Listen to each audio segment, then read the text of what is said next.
Well, it's really nice to have you here, Leen.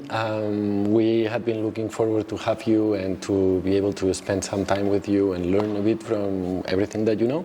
And yeah, I wanted just to ask you some questions for the people around to be able to, the ones that are not going to be able to participate in your workshop, to know more about what you're doing and all the value that you're bringing. I mean, I could start a bit with your book that I loved it, no? Natural Intelligence. Can you define a bit what is natural intelligence for the people that it's going to be watching this? Yeah, thank you for inviting me. Well, natural intelligence, if I have to summarize it in a nutshell, it's learning from the survival heroes from nature, the ones that have been around for millions of years, what it takes to stay here on Earth, to survive and thrive in the long term, right? So it is actually the art and science of surviving and thriving on a continuously changing planet with limited resources. That's the definition that I use. Yeah. That's cool. Yeah. And one of the things, like when we use, no, like sometimes biomimicry or social biomimicry, and we talk about that, but with the people that we work and the co-ops or public administrations. But I have the feeling that sometimes it's like you need to be like a biologist or a PhD to be able to do that, no? Or you have to read something, like you have to kind of learn from someone doing it. But we can learn directly from nature, right? Yes, yes, everyone can learn directly from nature. So, so you don't need to be a biologist, but you do need to have to be open to think about your thinking, because in schools we have been trained in mechanical reductionist thinking, and that's not how nature operates. And that's what the session today is going to be about, learning how living systems organize themselves. And also really seeing how we actually thought things were going differently, because nature doesn't do linear A leads to B leads to C. Nature is all over the place, and it's very complex. So how can you deal with that kind of complexity? So for people to do that, that is something that they have to be aware from, that the mental models that we hold are not really attuned to how life on planet Earth works. So we have to revise our mental models, and if we can do that, then we can really see, okay, for instance, if you look at very complex behavior, like a huge flock of birds, they can make these beautiful dances in the sky. It's called murmuration. And they do that, and there is no director, there's no CAO, there's no manager telling them what to do. They just know what to do. How do they do that? They do that using simple rules that everyone follows. So once you've seen how brilliant you can bring into life very complex behavior without top-down management, you can see, okay, this is how we can start to organize ourselves differently from the bottom up. So, yeah. Cool. There's much more that I can say, but that's like one concrete example. Yeah. No, well, that's really good, because it really applies to the work we're doing here. Yeah. Like there's, in Catalonia now, there's a big movement on co-ops, no? Like many co-ops are emerging, and there's like, at the beginning we had like many co-ops, and then we started to kind of network these co-ops, and now we're becoming a co-op ecosystems, like with more specialized co-ops, or even like co-op hubs related to other co-op hubs. It's a bit what you're saying, but sometimes we have no idea what you're doing, I feel. We're just kind of improvising as along as we go, right? But many of these things could apply really well for this process. Yeah, and actually that's the nature of how nature works, right? Nature always works on a very thin line between organization and chaos. And we've been trained into structure, and everything needs to be really neatly organized. But when you do that, you take away a lot of creativity. So we have to get comfortable with more chaos. And there's actually a really good book written by the founder of Visa, like the cards, The Chaotic Organization. Okay. The book is called One from Many. So from chaos and many, you can create one that is really powerful. And so I guess that's part of what we have to learn to become more comfortable with chaos and to be well, a bit smart in how you introduce chaos. So people are not scared and flee, but they are invited into the chaos in a way that they can learn that it's okay if you don't really have strategy or structure behind it. But then at one point you also have to go towards the organization, right? So it's like using chaos to uplift the way that you organize things. So yeah.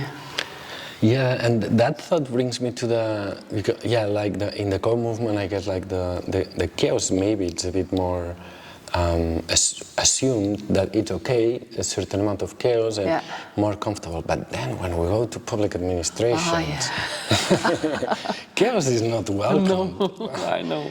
And sometimes like now there's many local public administrations trying to work differently. Yeah. But the structure is so rigid, and they don't. It's really difficult for them to adapt those structures to what's actually going on in the community. Yeah. There's a very interesting example that I'm going to share from the Netherlands, and it's a social enterprise in the care. Department, so they take care of elderly and sick people. And what I think is one of the brilliant things that they're doing is they say that culture must be leading and structure must be following. And our governments are organized the other way around, right? Structure is leading and culture has to be following. And then you get like these bureaucracies and these hierarchies, and it takes a very long time to adapt if the outside situation is changing. So eventually they will fall over. They cannot keep doing that because we're now with climate change and everything that's happening. Change is coming so fast at public administrations. If they're organized like structure is leading, then they will not be able to adapt. But if they can envision themselves and say, okay, how could we work differently if culture is leading and we adapt the kind of structure that we need to go there. So minimal structure is always needed, but there's so much excessive bureaucracy that we can actually get rid of. Because if you can ask nature, how does nature do it? But you can also ask, what doesn't nature do? Nature does not do bureaucracy, right? No. And there's a reason for that. So we have to get rid of all the excessive bureaucracy. And I think the buurtzorg example from the Netherlands, it's a very powerful example, and it's so successful. People love working there. What is it? Buurtzorg, so it's nursing. So it's a care organization that provides nursing for elderly or sick people. But they say humanity over bureaucracy, right? So they are completely organized in a different way. Yeah, thousands of people completely decentralized by small teams or something small like teams that, right? that are self-organized. The team hires people and fires people, so not the HR department or the director, no, the team itself. And everything is actually focused on how the team can use the environment of the patient in a positive way. And the beauty of it is you give responsibility to the nurses, so they have to get some entrepreneurial skills. But they love it. They love that kind of responsibility. So they can really attune what they do to the needs of the patient. And patient satisfaction is the highest of all the care organizations that are out there, but also employee satisfaction is very high. 4 times out of 5 they've been voted the best employee in the Netherlands. And what is even more impressive is that the amount of care needed per patient is much smaller than in a conventional organized system. So it's a really good example of when you put culture leading and structure following, that you can create so much more positive impact. And what governments, I think, like to learn is that it's much more cost effective because less care is needed.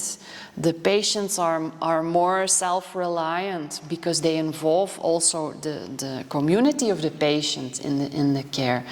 And so you need a lot of less subsidies to keep the care in the local communities going. So even for the governments, it's really interesting to look into those examples and try experimenting with it in your local community. That's really cool. Yeah. Then, if some people want to start applying biomimicry in their local organizations or in the public administration, and I don't know, maybe they don't have time to do a postgraduate, maybe they do.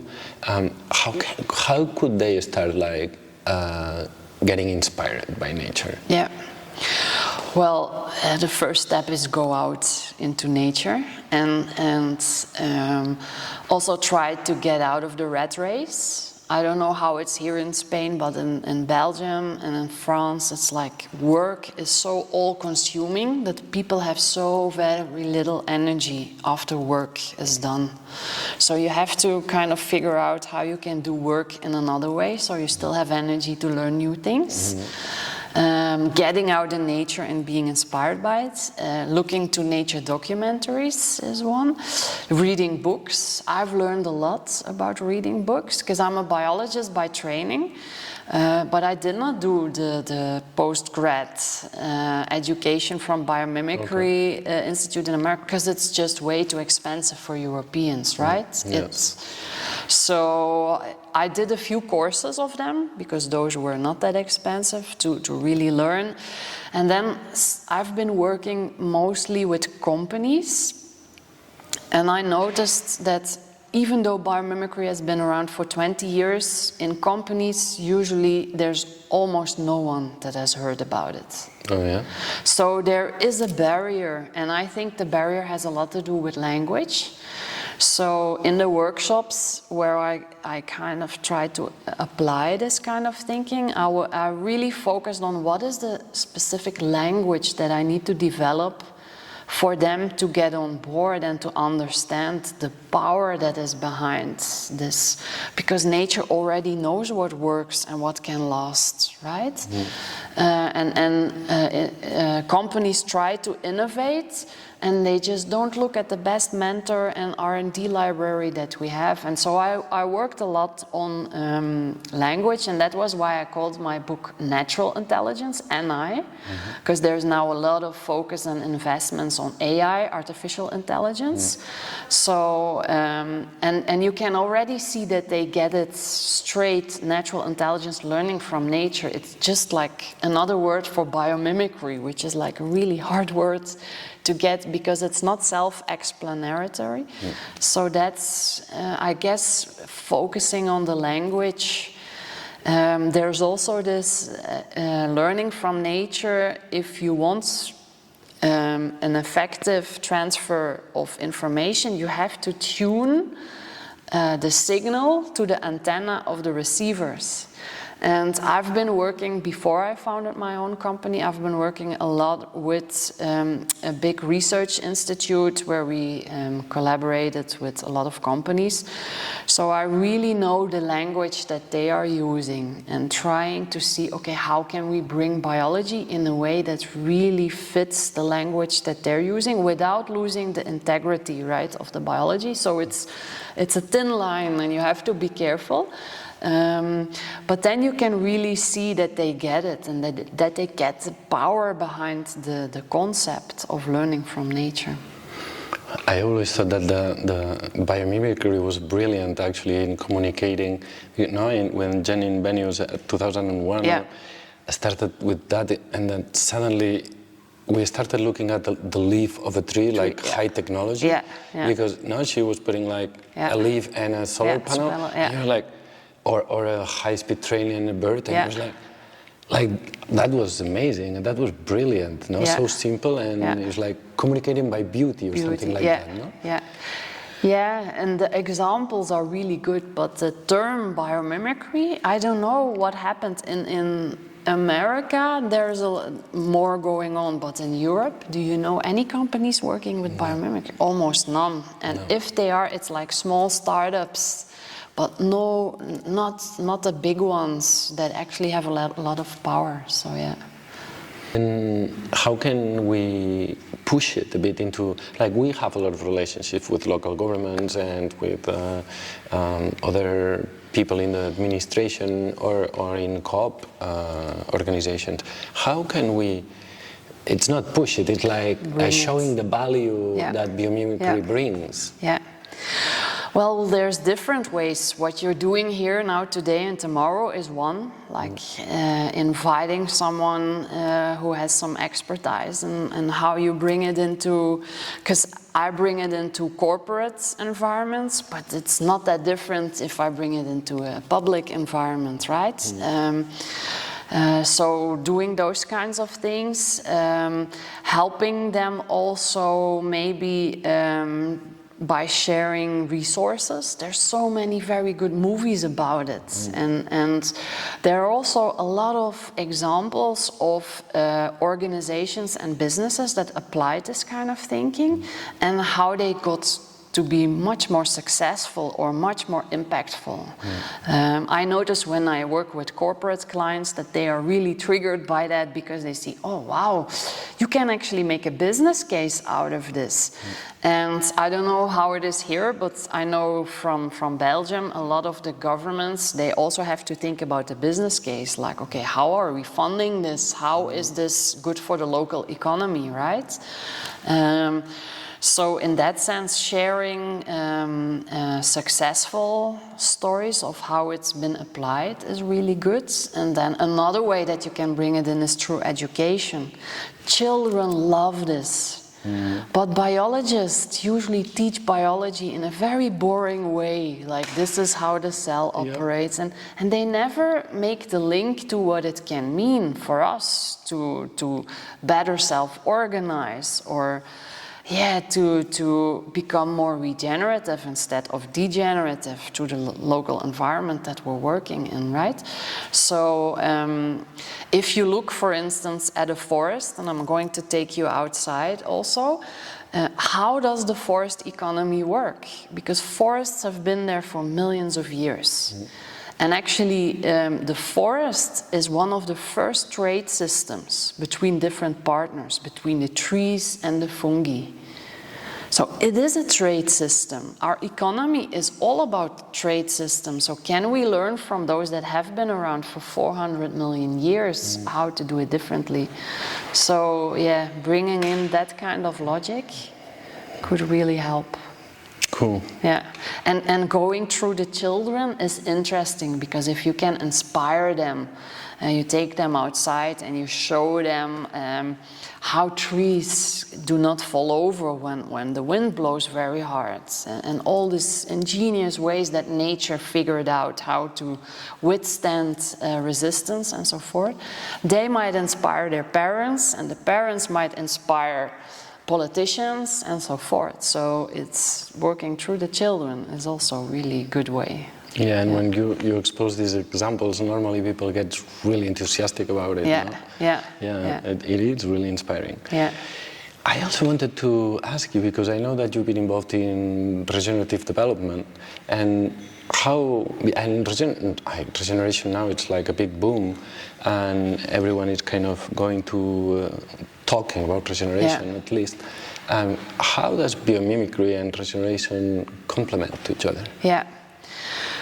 So I was first involved in biomimicry, and it's a really brilliant way to looking at the time-tested strategies, like strategies that have worked for millions of years. Actually, it's mind-blowing that we haven't come up with that more early. But then you can apply that in a very status quo thinking kind of way.